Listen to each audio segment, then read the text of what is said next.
adopted by the Ministry of Water Resources and Irrigation to face this problem as a water desalination methods and treatment of underground water and many other ways. And we are joined here in the studio by Mr. مؤمن الشرقاوي. He is Director General of the Planning Sector at the Ministry of Water Resources and Irrigation. Good morning. Good morning. Good morning, sir. First of all, the government is working on projects and is concentrating on the idea of making the utmost out of our water resources. So would you please tell us more about the latest plans by the ministry? Let me first thank you for giving us this opportunity to reach your respected audience and sharing our concerns related to water resources of Egypt.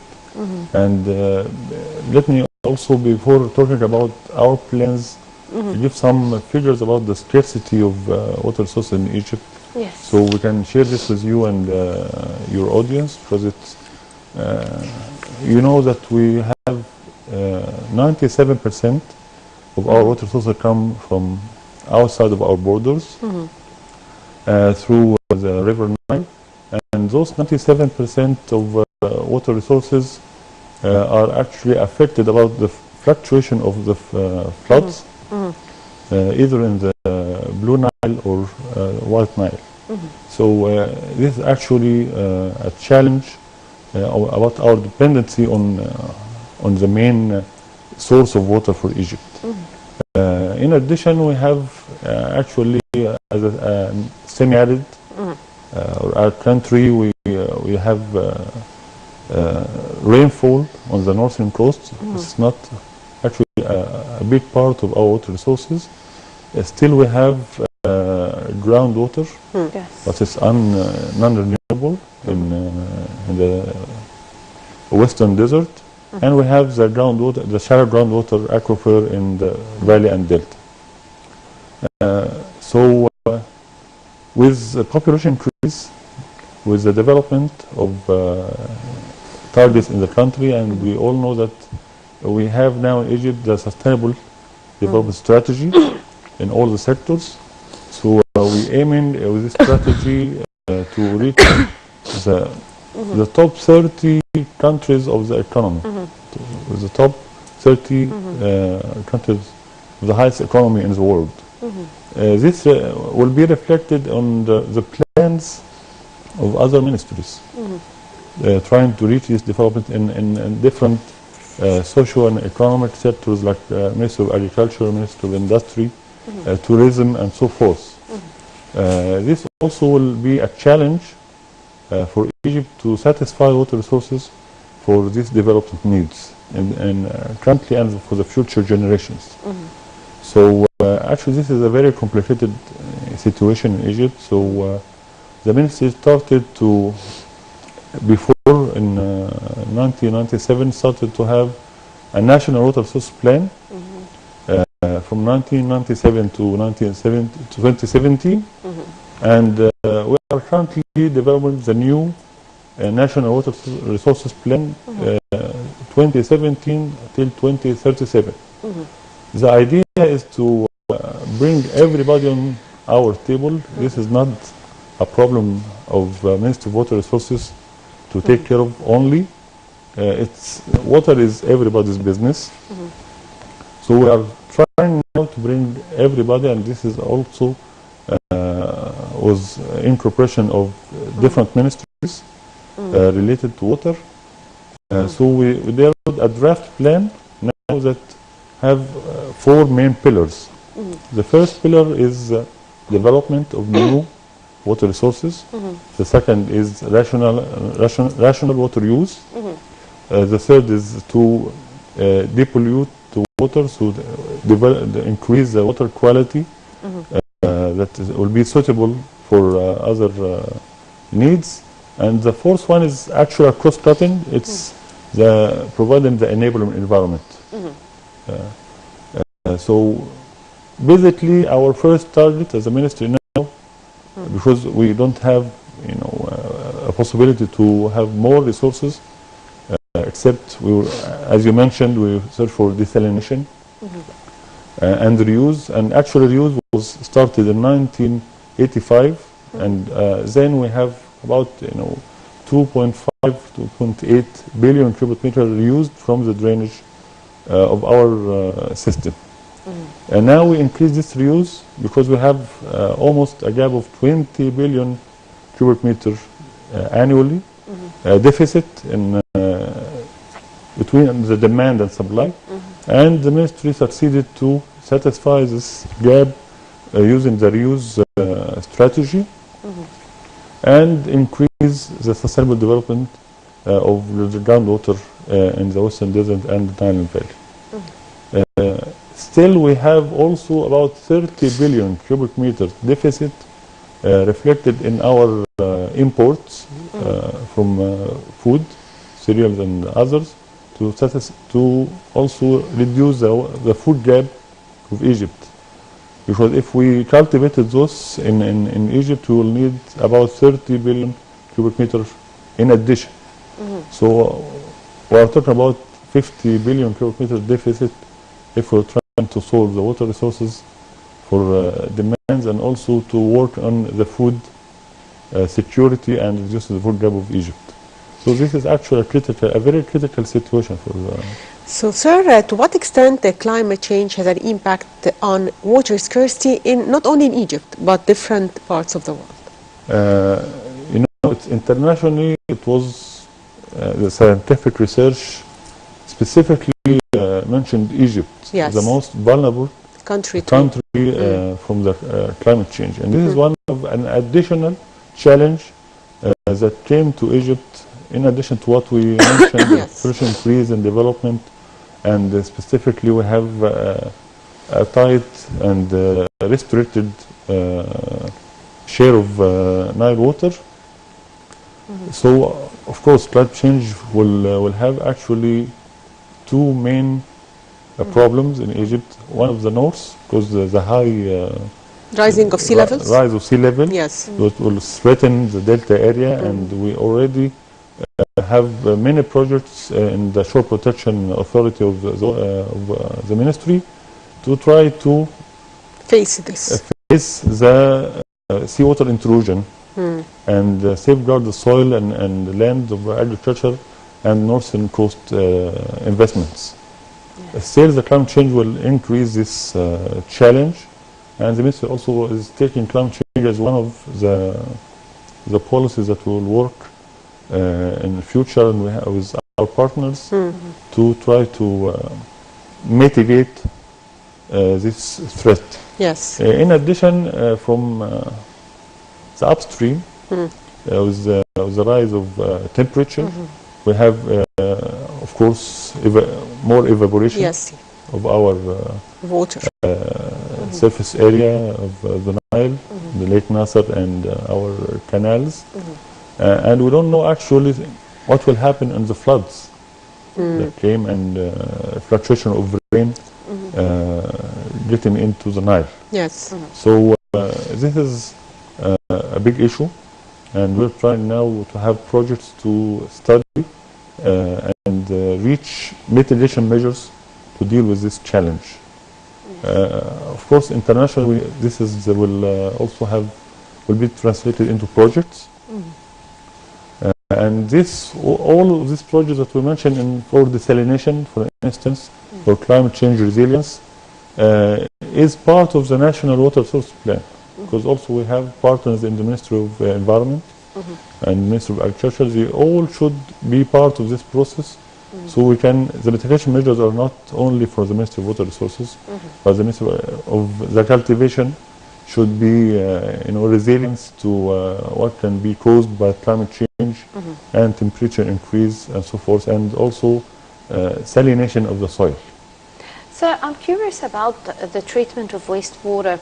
Now, are there certain types of wastewater that can be treated and others not? Like, is it the irrigation water that we can treat, or is it the leftovers of the household water? Because so many things are being dumped. Like, if we talk about waste of household water, we have the cleansers, and we have a lot of chemicals dumped in in terms of the water of irrigation, what about the anti-insecticiders or insecticiders? Right. So what type of water can be recycled? Actually, we have the drainage reuse. The drainage is the water that come after irrigation of crops. Yes. And this is, if we used the right ways to cultivate and use the fertilizers and pesticides in a rational way, Yes. it can help in providing this water in the drains will be capable for the ministry to reuse in agriculture or other uses. This is not actually the case because our drains are now receiving household wastewater, Yeah. which is different kind of water because we Yes. have chemicals, we have pathogens and other pollutants. Yes. The treatment of the drainage water is easier, and we can sometimes directly we use it without treatment if we can control the quality of the salts that come from the irrigation, about the fertilizers and pesticides. Yes. But treated wastewater is a different thing because we have, according to the Egyptian code for using treated wastewater, it differentiates between 4 categories according to the level of treatment. The problem of this is the cost and management of treated wastewater. We have actually a big potential of domestic wastewater in Egypt. And for us it's renewable because people will drink, of course. Yes. So they will have wastewater. If we treat this wastewater with the proper technology, again the idea of the cost is very high. And also we have a problem in Egypt, it's not only in Egypt, that the social acceptance of using treated wastewater is a difficulty. Yes. So it needs a lot of awareness, but by the end of the day, we'll have to go there. Because we, as we mentioned, we don't have much of renewable resources unless the Nile. The river Nile is basically our renewable. So what about the future of water desalination? Desalination is, of course, an option. Yes. And again, but we will, in our plans, we predict the demands in the coming years. Yes. Demand will increase. Of course, yes. According to the population increase and also the development needs. We have, again, a strategy that will put Egypt in the first 30 economies of the world needs a lot to do on the ground. And we witnessed now the mega projects that the country is implementing. And all of these will need water. Of course. Right? Yes. So in our balance, we search for non-conventional water resources. As we mentioned, the reuse is basically the first one, the drainage reuse, and we almost, have the highest efficiency, global efficiency of water use because we recycle. Recycle most of our drainage water. Yes. Still, we will have to go to the treated wastewater use. We will have to destination. But the idea about the needed investments, the needed lands, and when this will happen, this is the idea. Because now we are translating everything in dollars, not Egyptian pounds. Yes. Yes. And the technology needed For water desalination. for water desalination. Actually, we have water desalination in Egypt now. You started doing that. Yes, and basically in tourism, all the villages, tourism, Resorts. they do it, but Yes. on their own. So we will not provide water for those. Yes. And in the future, most probably the northern coast cities will depend on desalination. The idea that we have to plan carefully what we mean in terms of amounts will be provided from desalination in terms of cubic meters, and also the costs, the associated cost. And if the government will be capable to do this and 2020 or 25. So we of course we have this as an option, and it's one of the we don't have other options to do, but in the same time it should be studied. So we don't promise that we will solve the water issue in Egypt using desalination. Now, Doctor, one of the pillars initiated by the ministry is the use of underground water, as you've mentioned, and you've mentioned that there are two types of underground water. Yeah. Now, you've mentioned that one of these types, actually the water is not unrenewable. So how can we deal with that? How can we make use of it and still do not endanger that it's going to dry out? Exactly. And we need also to be clear that the shallow groundwater is basically come from the Nile. Yes. Through seepage of the water.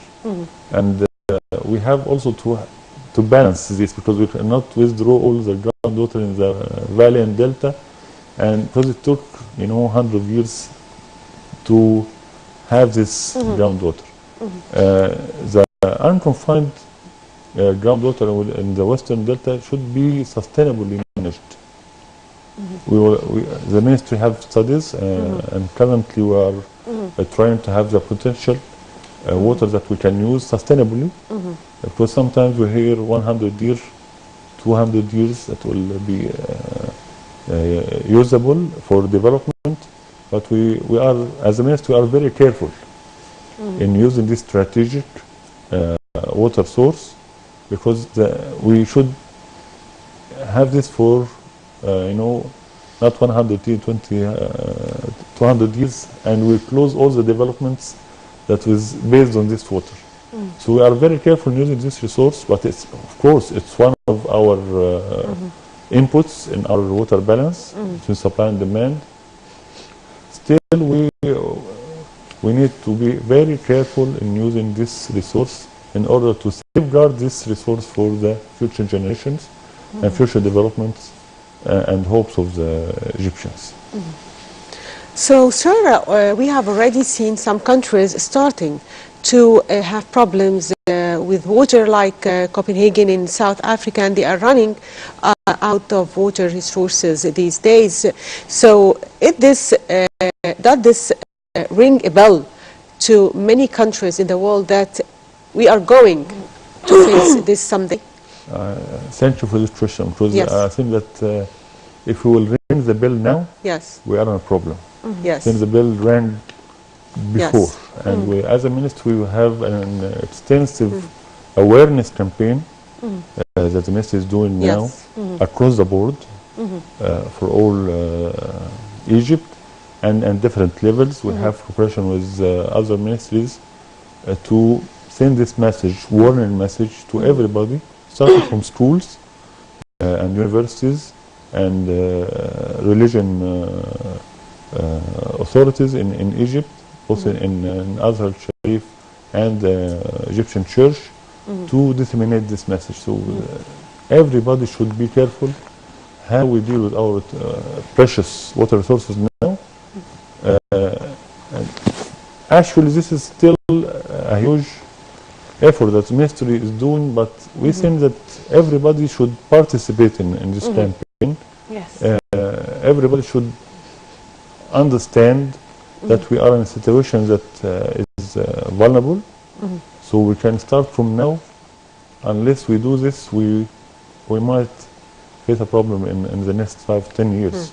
But we have now the opportunity to warn people, and this is what the ministry is doing, but it's everybody's business again, and so everybody should share our concerns as a ministry and also as a country, at the government level, at the community level, and everywhere. So yes, it's Cape Town. What happened in Cape Town? Actually, it's Cape Town, not Copenhagen. I mixed up. It's Cape Town, yes. In South Africa, of course, it's a proof of mismanagement and underlying the big issue of water resources in Egypt. Now, Doctor, I'm curious, to what extent can we benefit from the flash floods that sometimes take place in Egypt? And would its water help and can it be reused? Because I understand it's sometimes it has a lot of Turkish water as it's going through the hills and the sand and many things. Can we make use of the flash flood waters or not? Actually, long ago, and again, we didn't feel that we have a problem with water. But in the last 2 or 3 years, we have an extensive program to make use of every flash flood area in Egypt. And specifically in Sinai, we have many dams now is implemented. And actually communities are basically dependent on this water. So before we had this project only to safeguard the villages and safeguard lives, not to store this water. But in the last 2-3 years we have actually a big project, have a big finance. Still we have a dream that the following projects will need about 4 billion pounds in our plan, and we hope to have this investment as soon as we can. But I will assure you that this is in our mind. We are looking for every drop of water in Egypt. We don't have the luxury now to invest money in only safeguarding the areas, but we actually need to safeguard Egypt. So every drop that comes, of course, it's not it's fluctuating. We don't know that it will be permanent, but we be able to receive any amount of flash floods that come, and I will assure that this is already taken into our plans. And we also have future plans, but we still need investments. Investment is a big challenge actually in the water sector. Again, in desalination, as we mentioned, the technology and in the economy, because we are now trying to also to get the water into as a part of the Egyptian economy, because also water have no. But it's difficult to bring investments in because it's subsidized, so there will be no profit for the investors wanted. This idea is not actually true, because I will give you one example. We have a study in employment, and we don't think that water is related to employment, right? The study mentioned that 3 out of 4 is water-related employment. Oh. And We always think of it that it's subsidized, that this is UN study. So if we jeopardize our water resources, we mean that we will affect the employment of Egyptians. So the opportunities, so we are actually, our plan is now is to invest and reflect to the decision makers how those investments will actually bring employment opportunities, business investments, and will fit into our economy targets. So this is very important now, because before we only supply water for others, and we didn't actually think that as long as it's okay and we don't have a problem, so there is no harm. But now we count for each drop and how this actually fit into our economy, and this is why we need investment, to encourage investment specifically from private sector and from the investors into the water business. So we'll have the chance to not only rely on the governmental budget, which also have many things to do in the country. So this requires us to raise awareness of Egyptian people about the importance of rationalizing the use of water, and there should be tough actions against those who extra use water. Yes, as we mentioned, we have now started an extensive awareness campaign, and actually we thank you that you also help the ministry to transfer this message in your for your respected audience. Still, it's not only the ministry; it should be a country campaign about the water issues and how people should believe that we have a problem. The Egyptian people should believe that we have a problem. So in every house, in every school, in every university, we should look for to our taps, that we don't expect that one day we'll open our tap and we don't find water to wash our faces in the morning. This is actually what happened in South Africa. Exactly. So still the Egyptians are not physically believing that we will reach this. And we, of course we will. We hope not. We hope that we will not reach this, and we are working extensively to prevent this situation for Egypt. But still, people should help in the all institution level and the individuals. So you should believe that this is for your sons, your new generations.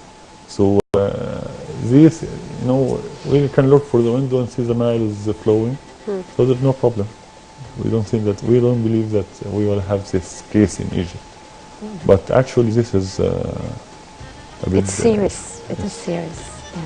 Well, I'd like to thank you very much. Thank you very much, Dr. Mؤمن الشرقاوي, the director of the planning sector at the Ministry of Irrigation. Thank you very much, Doctor, for this interview. Thank you again for giving us this opportunity. Well, and now we will be enjoying together a report from